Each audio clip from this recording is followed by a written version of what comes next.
Igreja preciosa, paz seja com todos. Amém. De pé como estamos, Mateus 22. Agradeço a amabilidade, acolhimento dos nossos pastores, de toda a igreja. É muito bom estar aqui com os irmãos, não me sinto estranho. Somos membros do mesmo corpo. Aleluia. E é bom, estamos aprendendo juntos nesses dias. Estou levando comigo muitas porções. Mateus 22. De novo entrou Jesus a falar por parábolas, dizendo-lhes: o reino dos céus é semelhante a um rei que celebrou as bodas de seu filho. Quem diz amém? Amém. Tome seu assento, deixe sua Bíblia aberta. O pessoal aí que projeta também os versículos, eu agradeço a ajuda. Nós sabemos que Jesus era mestre por excelência, excelente professor, e amava ensinar, amava dar aulas sobre coisas espirituais utilizando parábolas, analogias, comparações, falando para as pessoas de acordo com a realidade que elas viviam. Jesus conseguia pegar temas complexos e expressá-los de maneira simples, não simplista, de maneira simples. E nós sabemos que nos evangelhos há o registro de boa parte das parábolas que ele contou. Isso serve para a edificação da igreja. E uma das parábolas riquíssimas é essa que está do versículo 1 ao 14 de 22 de Mateus, onde Jesus utiliza a figura de uma festa para falar do seu reino. Ele compara o reino dele a muitas coisas. Ele compara a semente, ele compara a rede de pesca. Mas aqui nós vamos observar algumas aplicações que servem para as nossas vidas, também atuais, e nos lembra um pouco do nosso passado, do nosso presente e também aponta para o nosso futuro. A aplicação do reino de Deus como uma festa, no versículo 2, é de alegrar os nossos corações, porque nós amamos festa. Se possível, alguém vai para uma festa até sem ser convidado. Por isso que se criou senha, se criou lista de presença. Às vezes nos convites hoje não se coloca nem mais o endereço, para que se tenha certeza que só vai realmente quem recebeu o convite. Embora o reino dos céus seja aberto para receber toda e qualquer pessoa, porque o Senhor não faz acepção de pessoas para salvar, o seu amor é irrestrito, o seu amor é estendido a todo o mundo. Deus amou o mundo ali é toda a humanidade. E nós sabemos que Deus está de braços abertos para, através do seu Filho, salvar todo pecador. Mas a festa do reino dos céus também tem um quê de exclusividade. É interessante dizer que Jesus está disponível a salvar e todas as pessoas estão aptas a receber essa salvação. Só precisam abrir o coração, é verdade. Mas há um filtro, há uma exclusividade, há um critério para permanecermos nesta posição.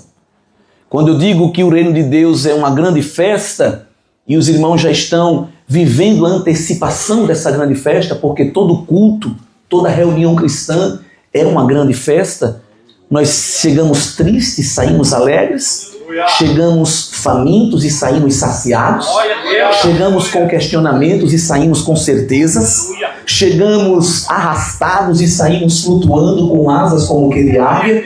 Há sempre uma transformação para melhor. E se você foi a alguma festa cristã e saiu pior, o problema ainda está em você. Mas se o coração se abriu, se rendeu, se quebrantou, o Senhor nunca nos dispensará de mãos vazias. Culto é lugar de entrega. Toda festa a gente traz um presente para o aniversariante, é uma etiqueta. E o aniversariante, evidentemente, também não vai dispensar os convidados sem dar um canudinho, um salgadinho, um brigadeiro, uma fatia de bolo e um copo de refresco. Culto, festa cristã, funciona um pouco parecido. A gente traz oferta, a gente traz adoração, a gente traz a nossa rendição e depois Deus dispensa para a gente os canudinhos, os brigadeiros da sua palavra e saímos saciados para a glória dele. Isso é a nossa festa. E aqui ele empresta o significado de uma festa real. O rei comemorou o aniversário do seu filho, versículo 2. E como todo pai, ele chama os coleguinhas do filho para essa festa, não é? Vamos pegar aqui emprestada a ideia de uma festa de criança. Festa de criança só tem graça se tiver mais criança. Se tiver barulho, se tiver menino correndo, se tiver menino brigando pela sacolinha, isso é festa de criança. Isso é festa, isso é alegria. E evidentemente o pai quer que os comensais, os convidados, sejam afins do seu filho, sejam pares, se alegrem com a alegria do seu filho. Versículo 3 diz que os empregados do rei foram comissionados a chamar os convidados para a festa. Eu disse que festa todo mundo quer ir, até quem não é convidado. Mas no versículo 3, somos surpreendidos com a recusa dos convidados. Estão sendo chamados para uma festa. Não é aquela festa que você é convidado, mas tem que pagar. Não é aquela festa que você é convidado, mas tem que levar um pratinho, e ainda assim é bom, ainda assim funciona. Essa festa não precisava levar nada, somente o coração para se alegrar e participar. Mas os convidados, ao receberem o convite, versículo 3, não quiseram vir. Tudo estava preparado. O pai já tinha colocado as coisas no seu devido lugar para receber os convidados. Não era uma festa na base do improviso, não era uma festa feita de última hora, era uma festa planejada com tudo do bom e do melhor. É por isso que o dono da festa, o rei, vai insistir.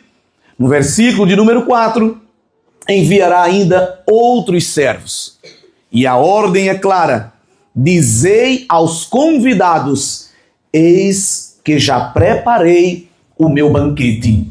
A vida cristã é semelhante a um banquete. Lembra do Cântico dos Cânticos, quando a sunamita louva, dizendo, levou-me para a sala do banquete, lá em Cantares 1. E o seu estandarte em mim era o amor. O rei fazia o banquete, colocava os convidados dentro dos átrios e botava um segurança lá na porta com o estandarte hasteado, como uma famosa moderna placa, não perturbe. Ninguém podia entrar ali se não tivesse sido convidado.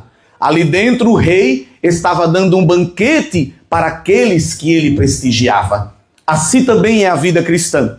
O rei eternal nos trouxe para a sala do banquete e colocou lá na porta o estandarte do amor, que é a cruz do Calvário. O inimigo das nossas almas trabalha cotidianamente para subtrair-nos da presença da sala do banquete. O inimigo das nossas almas trabalha para retirar de nós o acesso à sala do banquete. Mas ele esquece que quem está lá na porta é o sangue carmesim que foi derramado na cruz do Calvário. O sangue que nos protege, que nos blinda, que nos purifica e que nos dá acesso a essa festa. Porque não precisamos fazer nada para ter este acesso. O acesso é tão somente pelo convite que o Espírito Santo nos fez um dia. Vem beber desta água, vem comer deste pão, vem sentir esta alegria. E por que essa festa, ela não é feita na base do que eu tenho a apresentar? Essa é a centralidade da fé cristã que o apóstolo Paulo, inspirado pelo Espírito Santo, registrou em Efésios 2. Nós somos salvos pela graça, e isso não vem de nós. E para não deixar dúvida, Deus explica o porquê. Para que ninguém se glorie, porque Ele conhece a nossa natureza. E Ele sabe que depois que tivesse tudo pronto, ia ter homem, ia ter mulher que ia bater no peito, ia dizer, você está gostando, né, que eu estou aqui? Ainda bem que eu estou, não é? Porque se eu não tivesse, essa igreja não funcionava. Aí você está louvando porque eu estou aqui, né, glorificando a Deus. Você está animado porque eu vim louvar, né, irmão? Porque se eu não louvasse hoje, nem anjo me substituía. Ainda bem que eu vim pregar, né? Porque se eu não pregasse, todo mundo ficava com fome. Aí Deus, para não deixar o nosso coração inchar, colocou lá uma placa de lembrete em Efésios 2. Ei, tu estás aqui pela graça. Tu estás aqui pela misericórdia. Vou te encher, vou te usar, vou te abençoar, mas tudo na base da matéria-prima da graça. Quando alguém olhar para você, eita irmão, estás aqui, como foi que chegaste? Pela graça. Se dependesse de mim, eu não tinha acertado nem a porta, mas o braço do Senhor foi ao meu encontro. Foi lá no monturo do necessitado, foi lá no lamaçal, no charco de lodo, transportou-me para a rocha, pôs um cântico cântico novo em minha boca, e agora eu estou sentado em cadeiras reais para a glória do nome dele. Não há lugar para prepotência, não há lugar para autossuficiência, não há lugar para orgulho, porque se no nosso coração ainda reside um orgulho, não fomos totalmente regenerados. O convite é pela graça. Dizei aos convidados, eles não precisam fazer nada, tudo já está preparado. E Deus ama preparar banquete para o seu povo. Deus não reúne o seu povo para não deixar ele sem alimentar-se. Jesus juntou o povo, sentou em colinas, começou a pregar e não deu intervalo para coffee break. Ele ficou testando aquele povo, se eles estavam mais envolvidos com apetite material ou espiritual. Se fosse hoje, talvez Jesus já está falando muito, não era bom dar um intervalo, uma pausa para o café, mas Jesus foi lá, falando. Quando ele fez menção de dar a bênção apostólica, os obreiros, como bons obreiros, disseram: Pai, o culto hoje se estendeu. Senhor, o negócio foi longo e não vai dar tempo dos irmãos passar, não tem McDonald's, não tem Burger King, não tem kebab, não tem nada no caminho. Esse povo não pode voltar para casa com fome. Olha, é perigo quando você vai dar ideia a Deus para ele fazer coisa. Até ali Jesus estava quieto, agora foram dar ideia a Jesus, aleluia. E Jesus gosta que a gente venha com fé para a presença dele. Ah, vocês estão me dando a ideia da gente fazer um coffee break? E trouxeram o quê? Não, mas não foi avisado para trazer nada. Soubemos que tem ali um menino com uma lancheira, mas são milhares de pessoas e a matéria-prima é pouca, é 5 pães e 2 peixes, não dá nem 3 McFish, glória a Deus. Jesus disse: é a matéria-prima que eu preciso. Não foi dito aqui que ele suprirá e multiplicará? Porque multiplicação é milagre, glória a Deus. Jesus só precisa abençoar. Ele não precisa de palavra mágica, ele não precisa de investimento na bolsa, ele só precisa abençoar. Levantou o pão, orou agradecendo e disse: eu quero é obreiro para distribuir, porque a bênção é grande. O povo comeu, repetiu, sobejou e ainda levou cestos de marmita para casa. Aleluia. Ele nunca dispensa a gente de mãos vazias. Há um banquete de Deus reservado para mim e para a tua vida. Esse banquete é cotidiano. Vivíamos famintos, éramos raquíticos espiritualmente, subnutridos espiritualmente, mas o Senhor tem forrado a nossa mesa espiritual e tem nos sustentado com as delícias espirituais. Está preparado? Eis que já preparei o meu banquete, e é de qualidade. Os bois cevados já foram abatidos e tudo está pronto. O que é que vocês têm que fazer? Apenas, versículo 4, vir. Vinde para as bodas. Vem para a festa. Vem adorar. Deus é tão bom, irmãos, tão maravilhoso, que Ele promete e cumpre tudo o que Ele faz. Ele fornece até os elementos que a gente precisa para cultuar a Ele. Deus é maravilhoso. Porque a gente é tão impotente, a gente é tão fraco, que Ele sabe que se fosse depender da gente, nunca ia ter culto. Então Ele é tão misericordioso que Ele já nos dá o que a gente deve apresentar a Ele. Ele não disse isso para Abraão: Abraão, tu não queria um filho? Eu te dei. Agora eu quero que tu me apresente. Eu te dei ele para tu me apresentar. O filho da velhice de Abraão, a flor do seu outono, como cantamos em um inário. E Abraão, com muita convicção, vai lá para a sala do banquete. Só que o suprassumo, a nata, a gordura daquele culto era a riqueza única de Abraão. Mas Abraão sabia que quando Deus nos chama para a sala do banquete, é Deus quem supre os recursos necessários para o banquete. Qual era a ordem divina? Venha entregar o seu único filho. Gênesis 22. E Abraão vai com Isaque e vai com os seus servos. Quando chega na base do Monte Moriá, Abraão diz uma frase que é um salto de fé para os seus servos. Fiquem aqui, pois eu e o moço subiremos. Nos aguardem até que nós voltemos. Porque ele estava falando no plural. Se ele estava subindo o monte para sacrificar o filho, era para ele dizer, se fosse numa boa conjugação verbal, fiquem aqui até que eu volte. Mas ele tinha tanta fé que ele sabia que Deus ia fazer alguma coisa, ele só não sabia o que era. Aleluia! Ele sabia que ia cultuar, que ia honrar a Deus, mas que ia voltar com o seu filho. Isso é fé, irmãos. E Isaac entendia de culto. E foi Abraão que ensinou a ele. Porque Isaac, quando olhou para os elementos de culto, ele disse, papai, eu estou fazendo aqui o checklist e tem um negócio aqui que eu não estou entendendo. Eu estou vendo fogo, eu estou vendo a lenha, eu estou vendo o instrumento de corte, glória, mas cadê a oferta? O menino sabia de culto, irmão. O menino indo no caminho já estava perguntando ao pai, o que é que nós vamos apresentar? Tem crente que nem vem. Quando vem, não traz. E quando traz, não apresenta. Mas Isaac era tão crente que disse, a gente não pode ir de mãos vazias, cadê a oferta? Se Abraão não tivesse sabedoria, ele ia causar um traumatismo naquele menino. Ah, meu filho, você não sabe de nada. Deus disse que a oferta é você.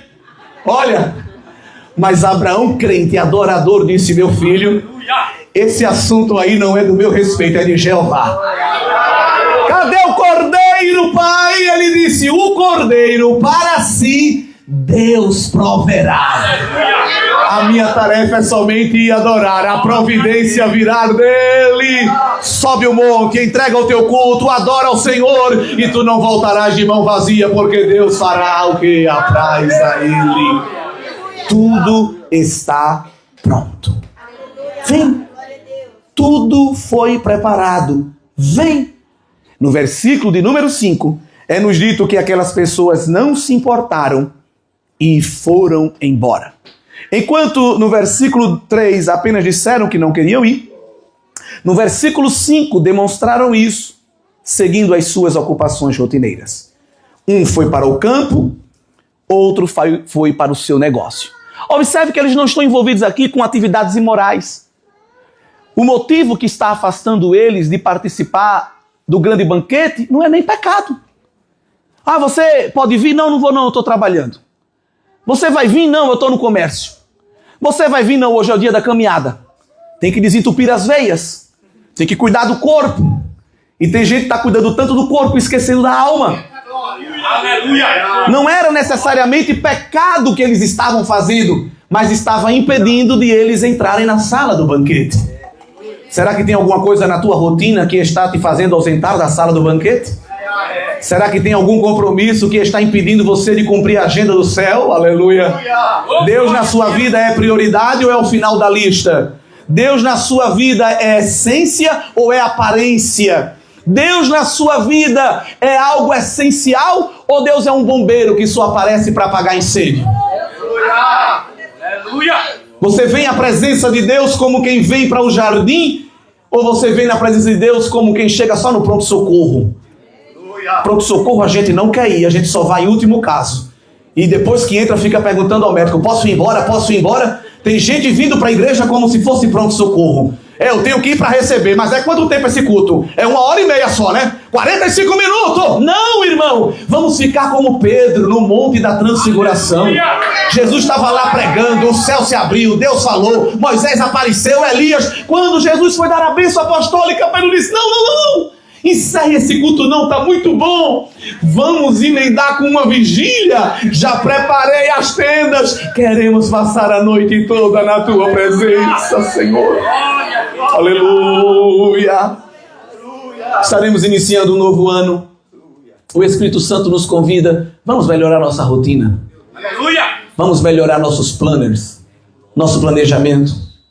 Pega lá um planner desse que compra em qualquer casa chinesa. Coloca lá na porta da tua geladeira. O que eu vou fazer hoje? Escolhe um dia, um horário e faz aquilo um altar com Deus. Aleluia, glória a Deus. Começa o teu dia, começa a tua semana, começa o teu mês, começa o teu ano. Não é com o pé direito nem o pé esquerdo. É com o corpo todo, na presença de Deus. Aleluia! Aleluia! Porque tem gente que começa o ano numa arrancada. Esse ano eu leio a Bíblia toda. Esse ano eu vou aprender a tocar todos os instrumentos para servir ao Senhor. Esse ano eu vou evangelizar a Bélgica toda. Vai com calma, bênção. Quem corre cansa. Deus quer só que tu ande. O Senhor quer só que tu marche. Vai caminhando, Senhor. Se eu não conseguir ler a Bíblia toda, mas eu quero ler pelo menos um versículo todo dia. Se eu não conseguir orar até fazer um calo no joelho, eu quero orar até a minha carne queimar e o meu espírito acender na tua presença. Ore 1 minuto, mas ore com fidelidade. Aleluia. Louve a Deus uma canção, mas louve com adoração. Entregue ao Senhor em espírito e em verdade, porque vale a pena ter o Senhor como primícias e não como resto. Aleluia. Aleluia. Seja o Senhor glorificado em nosso meio. Vamos começar um ano tendo o Senhor como prioridade. Tem gente que descobre que vai adoecer quando vai ter culto. Tem gente que vira meteorologista. Tem gente que acha que até faz oração para chover.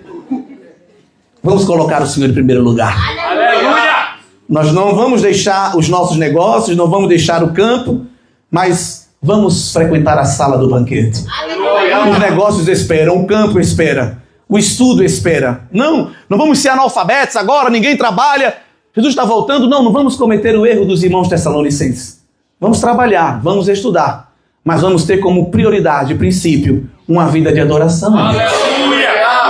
Porque no versículo de número 5 nós vamos encontrar pessoas indiferentes. Mas no versículo 6 nós vamos encontrar pessoas hostis. Os do versículo 5 disseram: estamos muito ocupados. Os do versículo 6, agarrando os mensageiros, os maltrataram e mataram. Se nós começarmos com indiferença, o nosso coração amanhã pode se tornar hostil às coisas de Deus. É por isso que precisamos ser sensíveis para que cada convite do céu seja uma oportunidade para estarmos juntos de Deus. Numa aplicação para o tempo de Jesus, ele estava falando para os judeus. Deus enviou seus profetas desde a madrugada, chamando para o encontro com o Messias, e eles maltrataram esses profetas. O Senhor estava sempre falando com Israel e eles não davam ouvidos. O Senhor abriu a porta e fez uma aliança tremenda com Israel. E deu a esse povo a prioridade. E esse povo colocou Deus em último lugar. Só que a festa estava pronta. A sala do banquete estava toda paramentada. A mesa estava forrada com a melhor comida. Deus não vai jogar essa comida fora. Deus não vai mandar recolher as toalhas e os pratos. O versículo 7 diz que o rei ficou irado. A indiferença de Israel gerou ira em Deus. Eles estavam rejeitando a maior oferta de amor, o acesso à presença da pessoa mais ilustre, o filho do rei. Aleluia. E o que é que ele vai fazer? Versículo 7, ele envia tropas e extermina aqueles que maltrataram os mensageiros a convite dos seus filhos. Isso Deus faz na queda do templo por volta dos anos 70 depois de Cristo, quando Israel foi massacrado. Foi um juízo de Deus para com Israel por não ter dado ouvido à pregação do Evangelho. Mas o versículo 8 nos diz que ele dará agora uma outra fala aos seus servos. Olha, a festa está pronta, mas os convidados não eram dignos. Vocês foram nas casas, nas mansões, nos vilarejos, nas famílias, e eles não deram ouvidos. Verso 9. E depois para as encruzilhadas dos caminhos. Vai nas esquinas, vai nos becos, vai nas vielas, entra nos prostíbulos, entra nos templos de feitiçaria, entra lá nos ambientes acadêmicos. Chama quem tu encontrar. Pode estar como tiver, pode chamar. Aleluia. Vem que mistério glorioso. Se tiver lá na bebida, se tiver lá na droga, se tiver na prostituição, se tiver no ateísmo, na incredulidade, tem problema não. Diga que eu tô chamando, glória. E sabe qual é tremendo isso aqui? É que quem estava incluído neste versículo 9? Eu e você. Aleluia. Tá tão bonitinho aí, tá tão bonitinha, todo arrumadinho. Mas Deus buscou a gente nas encruzilhadas dos caminhos. Oh, maravilha! Eu creio que os mensageiros disseram, será que ele está entendendo o que ele está falando? Mas é para a gente ir em todo canto mesmo. É para a gente chamar qualquer pessoa, mas a ordem do rei não se questiona, se cumpre. E aqui vai uma aplicação para a igreja. Nós éramos aqueles que estavam na beira do caminho. Essa parábola ela é cíclica, ela continua se cumprindo. Agora nós somos os mensageiros que estão chamando quem está na beira do caminho. Aleluia! E tem algo aqui tremendo. Tem algo aqui tremendo. Porque quando eu saio da posição daquele que estava na beira do caminho e assumo a posição de quem procura agora quem está na beira do caminho, eu fico seletivo. Eu fico todo metido. Aí Deus manda eu ir chamar aquele lá que está no beco, na sarjeta do lamaçal. Eu digo, mas Senhor, o que é isso? Vai sujar a cadeira. Vai sujar os pratos. Ele não sabe nem usar o talher. Se Deus tivesse olhado para nós com esse juízo, a gente não estava aqui na sala do banquete. Tem gente que depois que vem para a casa do pai se torna o irmão mais velho. Ele não quer que tenha mais festa não dentro de casa. E ele fica com raiva quando o outro chega sujo. E o pai continua sendo pai. Pai celestial sabe que os filhos pródigos, o filho gastador, só lembra dele quando os recursos se vão. O filho não lembrou do pai quando estava na boate. Não lembrou do pai quando estava nos prostíbulos. Não lembrou do pai quando estava nos pontos turísticos europeus. Ele lembrou do pai quando estava no chiqueiro. Ele lembrou do pai quando estava na lama. Ele lembrou do pai quando estava comendo lavagem de porcos. Quando ele perdeu tudo, ele teve um insight, glória. Porque o Espírito Santo vai lá onde ninguém quer ir. Aleluia. Fala com quem ninguém quer falar. Olha para quem ninguém olha. Ninguém é invisível a Deus, aleluia. E ele disse, que besteira que eu estou fazendo. Na casa do meu pai tem roupa lavada. Na casa do meu pai tem comida. Na casa do meu pai tem alegria. Na casa do meu pai eu era tratado como um príncipe. E eu estou aqui. Eu vou voltar para a casa do pai. Não basta apenas ter vontade. Não basta apenas reconhecer que a casa do pai é melhor. É necessário se levantar e ir. E ele diz, eu vou me levantar e vou ter com meu pai. Eita, mas tem um problema? Eu tinha o status de filho e perdi. Pois perdi a minha herança e gastei tudo. Eu vou pedir para ele me receber pelo menos como um empregado. Eita, vê que coisa tremenda. Vê a humildade dele. Eu sei que não sou digno mais de ser chamado filho. Então eu vou pedir pelo menos para ele me receber como servo. Porque pelo menos eu vou ter comida e vou ter dormida e vou estar perto do pai. Vou estar na casa do pai. E ele ensaiou um jogral. Está lá em Lucas 15. Ele ensaiou uma fala, o filho pródigo. Eu vou emocionar o meu pai, eu vou dizer, pai, pequei contra o céu. Pequei perante ti. Mas isso era verdadeiro, né? Só que foi bem ensaiado. Não sou digno de ser chamado filho teu. Me recebe apenas como empregado teu. Me recebe, ó pai. E ele disse, acho que o pai vai aceitar esta minha contrição. Mas pai é pai. Pai não é irmão mais velho, não. Irmão mais velho fica lá dentro perguntando, que barulho é esse, que festa é essa, que alegria é essa? Mas o pai, Lucas 15 diz que estava lá na porta. Aleluia. O pai estava lá no portão, porque o pai sabe que o filho volta. Volta sujo, volta todo melado, volta todo embaraçado, mas volta! E quando volta, o pai está lá na porta para receber. E Lucas 15 diz que o pai viu o filho viu o pai. E quando trocaram o olhar, o filho começou a declarar o jogral. Pai, pequei contra o céu e perante ti. O pai se moveu de tanta compaixão que não deixou nem o filho terminar o jogral. Aleluia. Aleluia. Naquela cultura, o mais novo vai sempre em direção do mais velho. Mas o Pai Celestial ama quebrar protocolos para usar de misericórdia.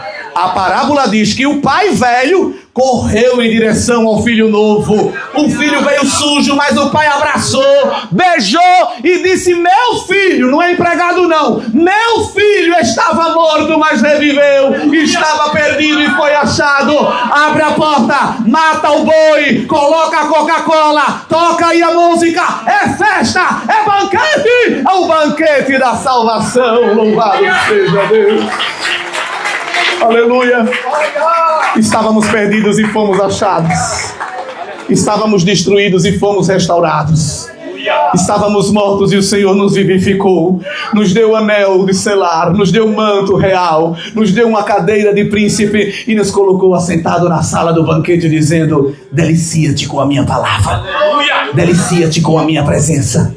Só, queridos irmãos, que chegando à conclusão da nossa reflexão, eu disse que para entrar nessa festa, qualquer pessoa entra. O convite é para toda e qualquer pessoa, qualquer nacionalidade, qualquer cor de pele, qualquer convicção, qualquer filosofia, qualquer ideologia, qualquer posição socioeconômica, política, cultural que a pessoa esteja, o evangelho também é para ela. O convite é para ela.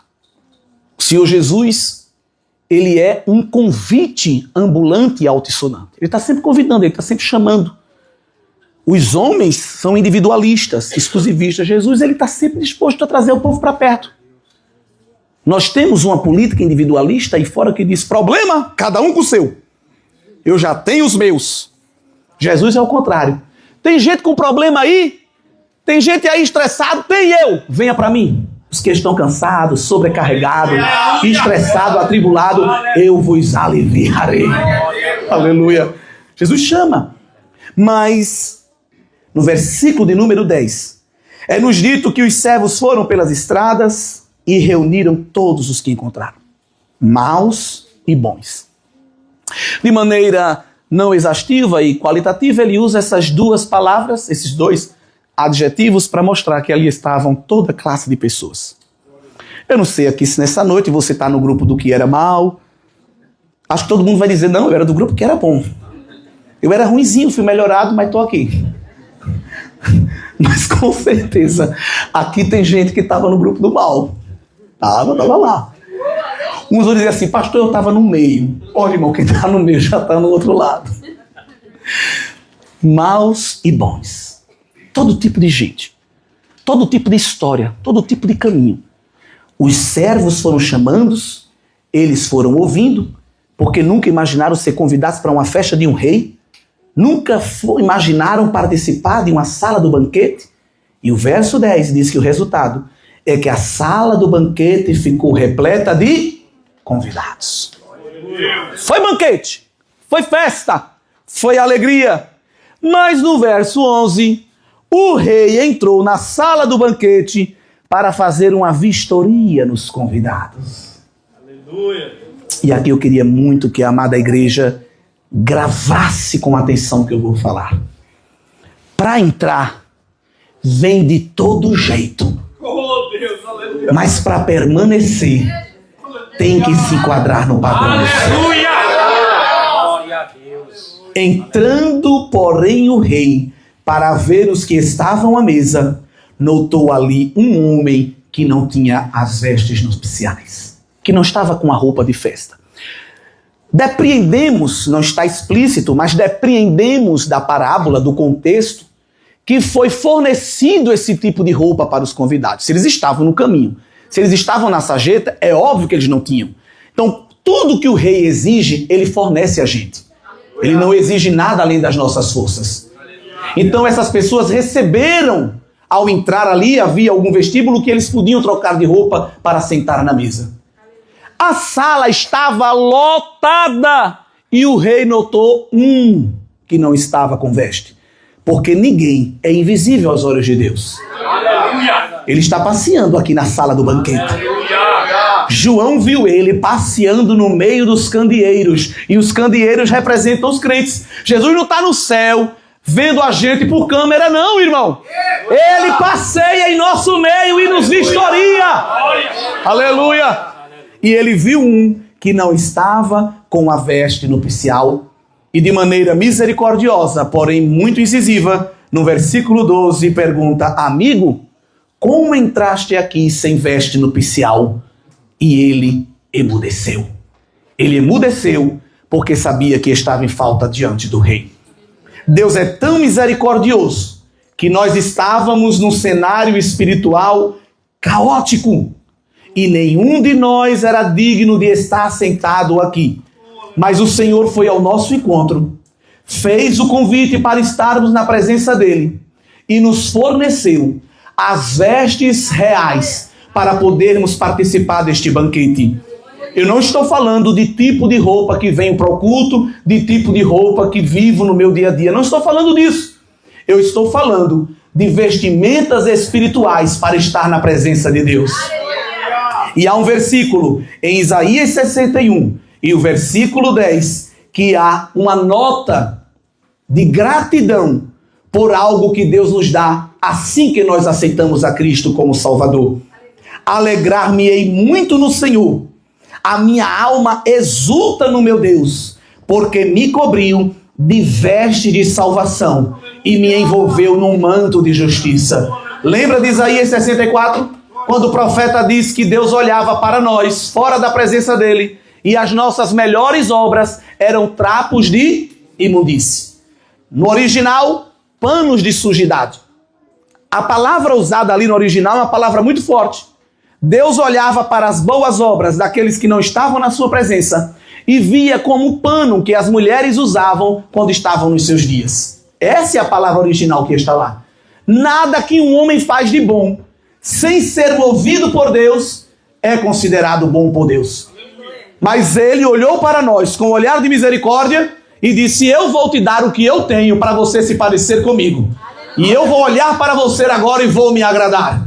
Estavas preso nos vícios, estavas preso na incredulidade, estavas preso numa frieza, numa morbidez espiritual, mas eu te cobri agora com o meu manto de justiça. O manto de justiça é um lençolzão, é um edredom que Jesus estende assim sobre a cabeça da igreja. E quando Deus Pai olha para a terra, Ele não vê mais o meu e o teu pecado, porque o manto de justiça nos cobriu, nos libertou, nos purificou, nos regenerou, tem nos santificado, e quando a trombeta tocar, nos glorificará e atingiremos a estatura de varão perfeito para habitar para sempre com o Senhor. Aleluia!